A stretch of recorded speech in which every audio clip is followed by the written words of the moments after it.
Jim, I'm so glad to see you and be meeting you here. Even though we're on video, I feel like we're meeting in the flesh in some way.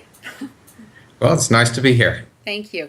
Could you tell us a little bit about what you're doing? You look like you're in a library. Where you are? All right, I am at the University of Virginia in Charlottesville, Virginia, and I am working in a research unit called the Division of Perceptual Studies, which is a research unit that's been going on since the 1960s, looking at the question of life after death and the connection between mind and brain. Okay. Now, I know you're also the medical director of a clinic and you're board certified as a child and family psychiatrist. Do you also do that at UVM?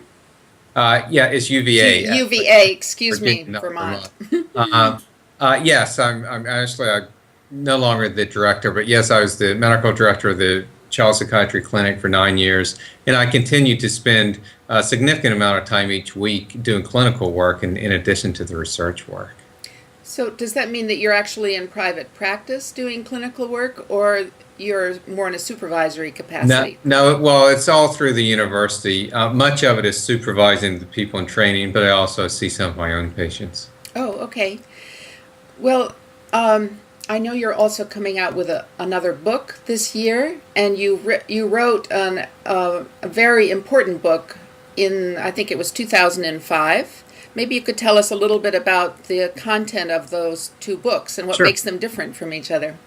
Well, the first one in 2005, Life Before Life, was an overview of work that's been going on here now for 50 years, focused on children who report memories of previous lives. And Ian Stevenson was the founder of this work, and we've got 2,500 cases. And so the first book was just an overview of sprinkled with a lot of short case summaries, but overview of the different features of the work.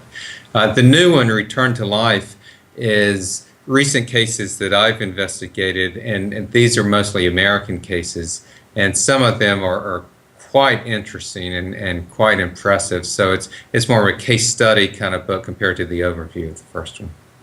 Well, in the next part of our interview together, I hope that you'll talk some about the crossover between the practice of clinical psychiatry and what you found in your research. Okay, I will do that. So thank you so much for this brief introduction. I'll be back in a moment.